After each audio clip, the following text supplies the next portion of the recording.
Hello everyone, welcome to For Nurses Preparation YouTube channel. I am Ritu. Let's start today's most important question based on child health nursing.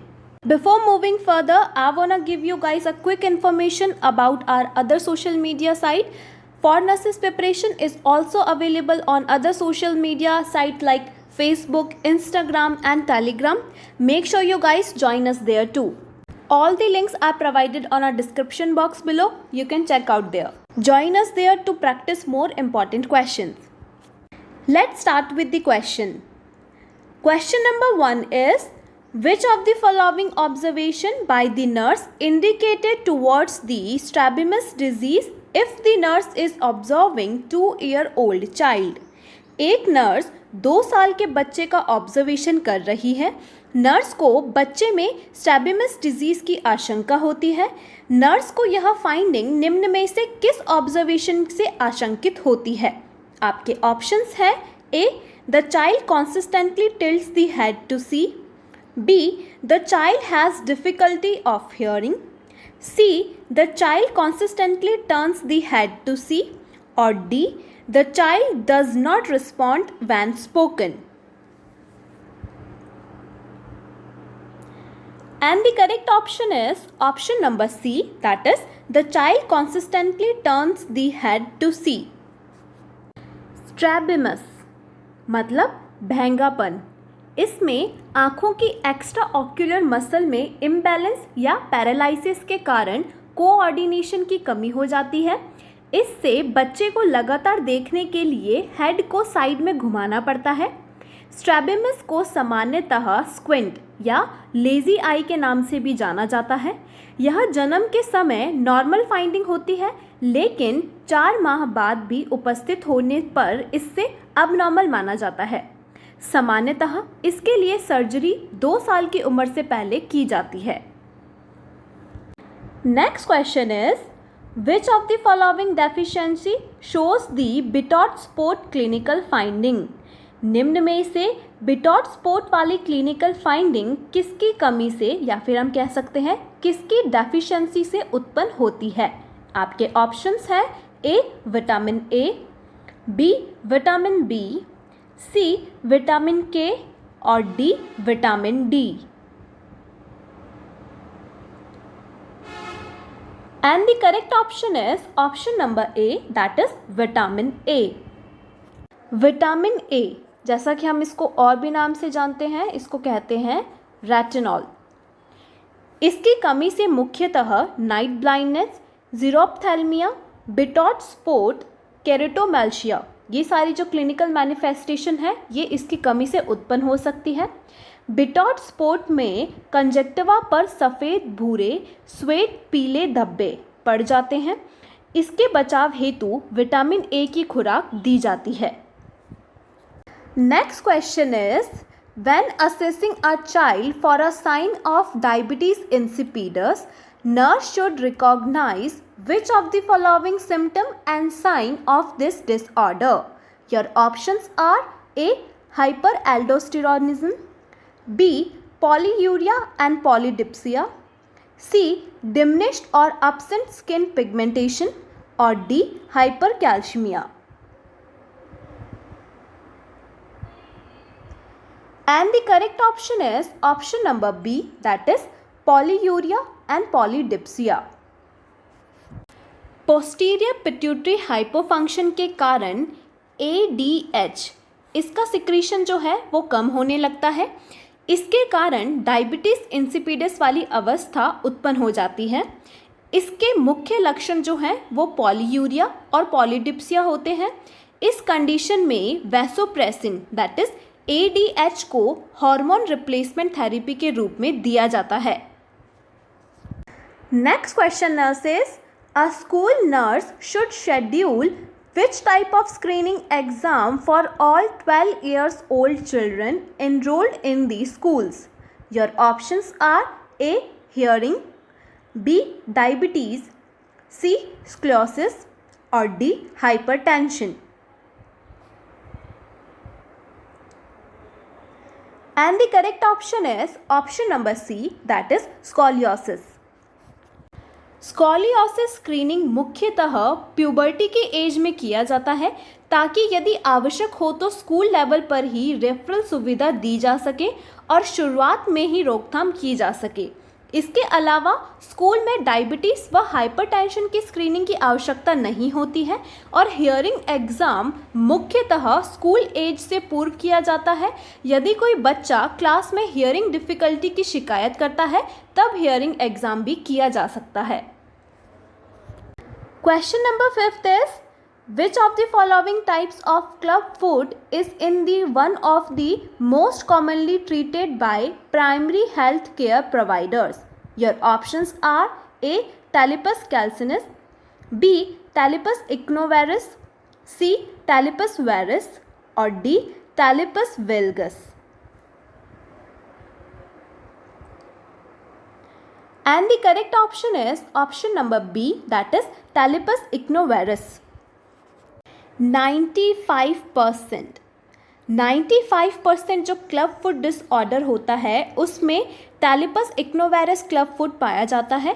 इसमें पाँव नीचे तथा अंदर की ओर झुके रहते हैं। यह जो है ये यूनिलैटरल या फिर बाइलैटरल दोनों ही हो सकती है।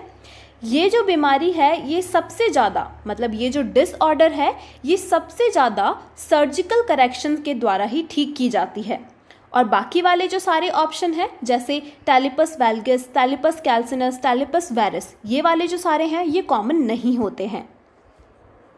Question number 6 is when assessing an adolescent for pelvic inflammatory disease which of the following sign and symptom should the nurse accept to see? Your options are A. Lower abdominal pain and urinary tract symptoms, B. Cervical discharge with redness and edema, C. A hard, painless, red defined lesion. And the correct option is option number A, that is lower abdominal pain and urinary tract symptoms.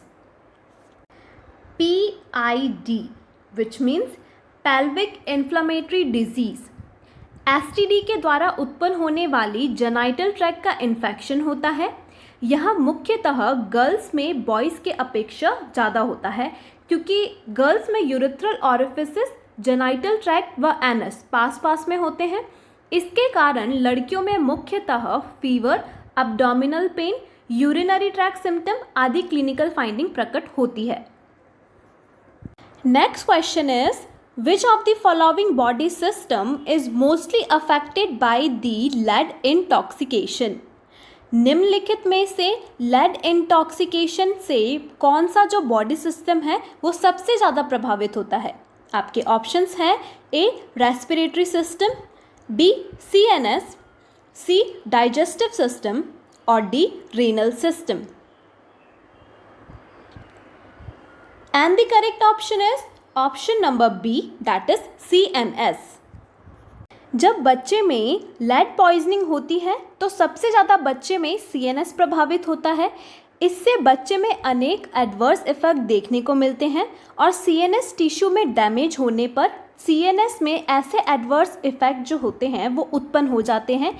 इसको repair करना बहुत ही कठिन होता है और ऐसे जो effect हैं वो मुख्यतः सीरियस व इरिवर्सिबल इफेक्ट होते हैं। Question number 8 is, if a 15-year-old child admitted to a hospital with a breathing difficulty and barking cough clinical findings, according to the nurse, this sign and symptoms are related to which of the following condition? एक 15 वर्ष का बच्चा breathing difficulty व barking कफ वाली clinical finding के समय hospital में admit हुआ है। नर्स के अनुसार ये सारे जो चिन्ह हैं या फिर ये जो साइन और सिम्टम्स हैं वो निम्न में से कौन सी क्लिनिकल फाइंडिंग से संबंधित है? आपके ऑप्शंस हैं A. Cystic fibrosis, B. Asthma, C. Epiglottitis और D. Croup. And the correct option is option number D, that is croup. लैरिंग्स में ऑब्स्ट्रक्शन होने से लगातार होने वाली कफ को हम क्रूप कहते हैं। इससे ग्रस्त जो पेशेंट है उसमें ब्रीदिंग डिफ़िकल्टी व बार्किंग कफ जैसी क्लिनिकल फाइंडिंग देखने को मिलती है।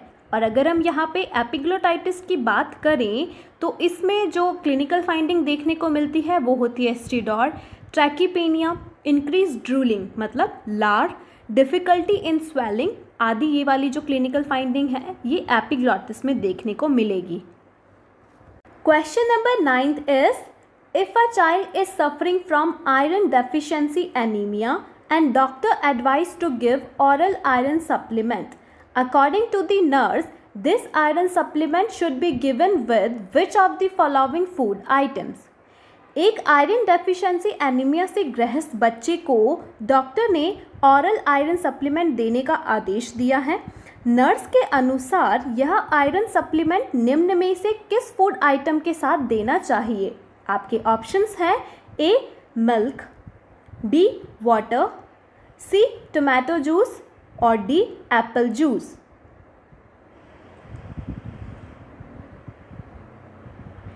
And the correct option is option number C, that is tomato juice.